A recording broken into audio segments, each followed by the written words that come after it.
अगर आप एक CS एस्पिरेंट हैं तो ये वीडियो आपके लिए बहुत इंपॉर्टेंट होने वाला है, क्योंकि इस वीडियो में हम डिस्कस करने वाले हैं ऐसी 21 मिस्टेक्स जो आप राइटिंग प्रैक्टिस के दौरान करते हैं। और अगर आप ये मिस्टेक्स को समझ लेते हैं और नहीं करेंगे तो आपकी जो प्रिपरेशन है वो बहुत नेक्स्ट लेवल पहुंच जाएगी। ये 21 मिस्टेक्स ऐसी हैं, अगर आप इसे ठीक कर लेते हैं तो डेफिनेटली आपके एग्रीगेट का जो लूप है वो ख़त्म हो जाएगा और आप एग्रीगेट अचीव कर पाएंगे।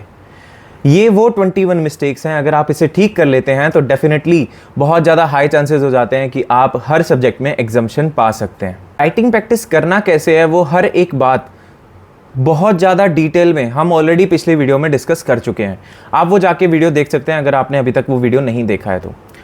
आज की वीडियो में जो 21 मिस्टेक्स हम एनालिसिस करने वाले हैं वो मैं फाइंड आउट करके आया हूँ after checking 240+ answer sheets of full syllabus test of CS aspirants. जो गलतियां आप लोग कर रहे हैं अगर ये सुधार लेंगे तो डेफिनेटली 60+ मार्क्स आपके इंक्रीज हो जाएंगे एग्रीगेट में। ये समझो बहुत ज़्यादा इंपॉर्टेंट है। जो एग्रीगेट के लूप में आप फंसे हुए हो, कभी 180 आ रहे हैं, कभी 190 आ रहे हैं, 200 नहीं आ पा रहे हैं, तो इस चीज़ को आप ठीक कर पाओगे।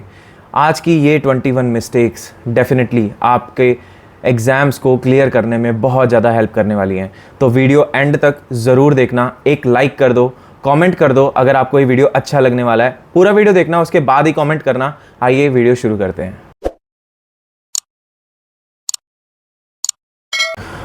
सबसे पहला जो क्वेश्चन है हमारा, सबसे पहली जो मिस्टेक है वो ये है कि जब हम राइटिंग प्रैक्टिस करना स्टार्ट करते हैं तो सबसे पहली बात आती है कि हम क्वेश्चन ही अच्छे से नहीं पढ़ते हैं। अगर आप क्वेश्चन स्पीड में पढ़ रहे हैं, वो पढ़ना है, डेफिनेटली पढ़ना है, लेकिन उसे कम से कम 2 या 3 बार अच्छे से पढ़ेंगे तभी जाके आपको समझेगा कि क्वेश्चन में वो पूछ क्या रहा है। फर्स्ट टाइम में कई बार आपको नहीं समझेगा कि क्वेश्चन में क्या पूछा जा रहा है। तो फर्स्ट मिस्टेक इज़ कि हम क्वेश्चन ही अच्छे से नहीं पढ़ते हैं।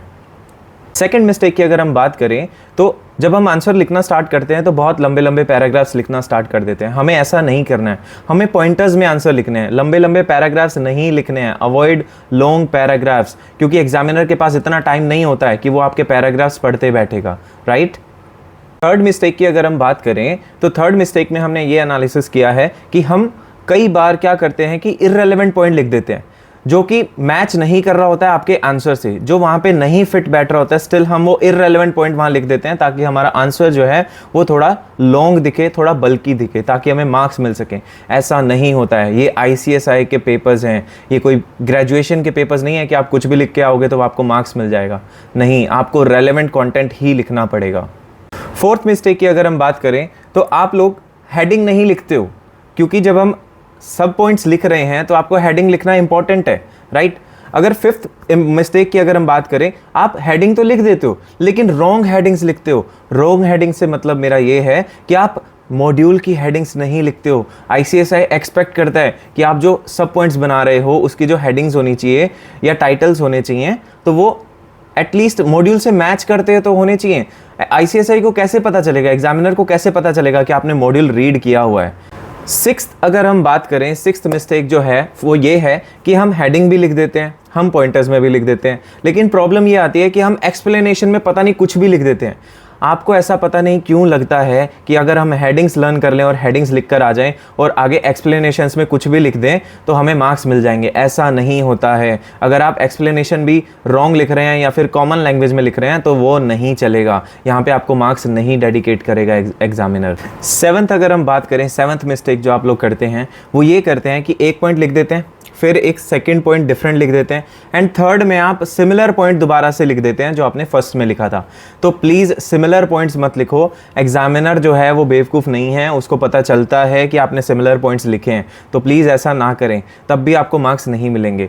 अगर हम 8th पॉइंट की बात करें, 8th पॉइंट में आप यहाँ पे जो सेंटेंसेस हैं वो कंप्लीट नहीं लिखते हैं। प्रोविज़न अगर लिख रहे हैं तो प्रोविज़न कंप्लीट नहीं लिख रहे हैं। इनकम्प्लीट अगर लिखोगे तो ऑब्वियसली आपको मार्क्स फुल क्यों मिलेंगे, इनकम्प्लीट मार्क्स ही मिलेंगे।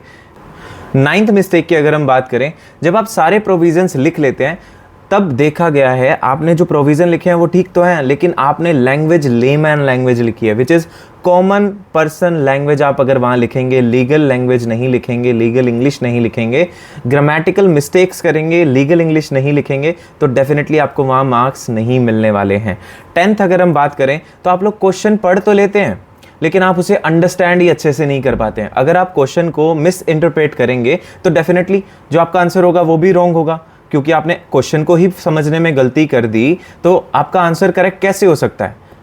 11th मिस्टेक की अगर हम बात करें यहाँ पे, तो वो ये है कि बहुत सारी जगह पे देखा गया है, बहुत सारी शीट्स में मैंने एनालिसिस किया है कि आप लोग क्या करते हैं कि जो आंसर है आपका उसमें आप बहुत ज़्यादा शॉर्ट फॉर्म्स का यूज़ करते हैं जो कि रेलेवेंट नहीं है। अगर हम बात करें किसी लॉ की, अगर आप किसी एक्ट के बारे में लिख रहे हैं, जैसे कि अगर हम सीपीसी के बारे में लिख रहे हैं तो आप सीपीसी लिख देते हैं, वहाँ पे सिविल प्रोसीजर कोड 1908 ऐसा पूरा लिखना पड़ेगा आपको। वहाँ पे शॉर्ट फॉर्म्स नहीं चलती हैं हर जगह पे। क्लियर। 12th पॉइंट की अगर हम बात करें, 12th मिस्टेक जो आप करते हो वो ये है कि आप सेक्शन को, आर्टिकल को और I can say regulation number को गलत कोट कर देते हैं। नहीं कोट कर रहे हो एक बार के लिए चल जाएगा, लेकिन अगर गलत कोट करोगे तो फुल आपका जो फुल आंसर जो है वो पूरा का पूरा कट हो सकता है। वहाँ पे 0 मार्क्स आपको एग्जामिनर दे सकता है। Is that clear? क्योंकि आपका पूरा आंसर गलत हो गया। आपने जो नंबर कोट किया है वहाँ पे उस सेक्शन नंबर में, उस रेगुलेशन नंबर में, उस आर्टिकल नंबर में वो बात लिखी ही नहीं हुई है जो आपने वहाँ लिख दी है। Is that clear? अगर हम 13th पॉइंट के बारे में बात करें, 13th जो मिस्टेक है आपकी जो आप करते हैं वो ये है कि जब आप प्रोविज़न भूल जाते हैं तो आप वहाँ पर रॉन्ग प्रोविज़न, इलीगल प्रोविज़न लिख कर आ जाते हैं, जो कि बिल्कुल गलत है। आपका जो एग्जामिनर है उस पर बहुत बुरा आपका इंप्रेशन जाएगा और आगे आने वाले जो क्वेश्चंस हैं, सपोज करो आपने 3rd क्वेश्चन में ऐसी मिस्टेक कर दी, 4th, 5th, 6th जो आपका आंसर है उसके लिए उसका माइंडसेट ये रह जाएगा, ये गलत आंसर लिखता है पर्सन, तो मुझे बहुत ज़्यादा डिटेल में जाके चेक करना पड़ेगा। और जब वो बहुत ज़्यादा डिटेल में जाके चेक करेगा तो ऑब्वियसली आपकी मिस्टेक्स थोड़ी ज़्यादा निकलेंगे और मार्क्स कम डिडक्ट होंगे। आप मार्क्स थोड़े ज़्यादा डिडक्ट होंगे, मार्क्स अलॉट कम किए जाएंगे आपको। 15th मिस्टेक जो आप लोग करते हैं वो ये करते हैं, जब आप क्वेश्चन रीड कर रहे हैं, पहली बात तो आप क्वेश्चन ही रीड नहीं अच्छे से नहीं करते हैं, और कर लेते हैं तो उसको मिस इंटरप्रेट कर लेते हैं। लेकिन बिगेस्ट प्रॉब्लम जो 15th पॉइंट में कवर करने वाला हूँ वो ये है कि जब आप क्वेश्चन रीड कर रहे हैं तो आप ये नहीं देखते हैं कि उसमें कितने मार्क्स अलॉटेड हैं, कितने मार्क्स का वो आंसर है। उस तरीके से ही आपको उस आंसर को लिखना पड़ेगा। अगर वो 5 मार्क्स का क्वेश्चन है तो आपको बहुत अच्छे से स्ट्रक्चर्ड वे में लिखना पड़ेगा। अगर वो 3 मार्क्स का है तो उसमें थोड़ा कम कंटेंट लिखना पड़ेगा, ज़्यादा फैला के नहीं लिखना रहेगा। Is that clear? 16th point जो हम यहाँ पे कवर कर रहे हैं वो ये है कि आपका जो आंसर होता है वो बिल्कुल भी स्ट्रक्चर्ड वे में नहीं होता है। एक आंसर को फ्रेम करने का एक स्ट्रक्चर होता है। लीगल वे में अगर हम बात करें, पहले प्रोविज़न लिखते हैं देन कंक्लूजन लिखते हैं।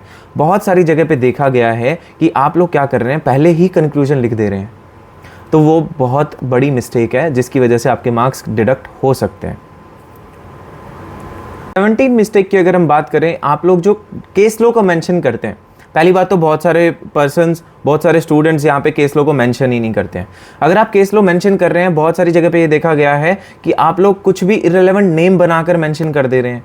Fake case law name please mention मत करो, बहुत बुरा इंप्रेशन जाएगा एग्जामिनर पे, आपको मार्क्स बहुत बुरे मिलेंगे। इस चीज़ को समझो, ये बहुत छोटी छोटी मिस्टेक्स हैं, आपको बहुत कम मार्क्स अलॉट किए जाएंगे अगर आप ये मिस्टेक्स करते हो। तो आप इसे समझिए।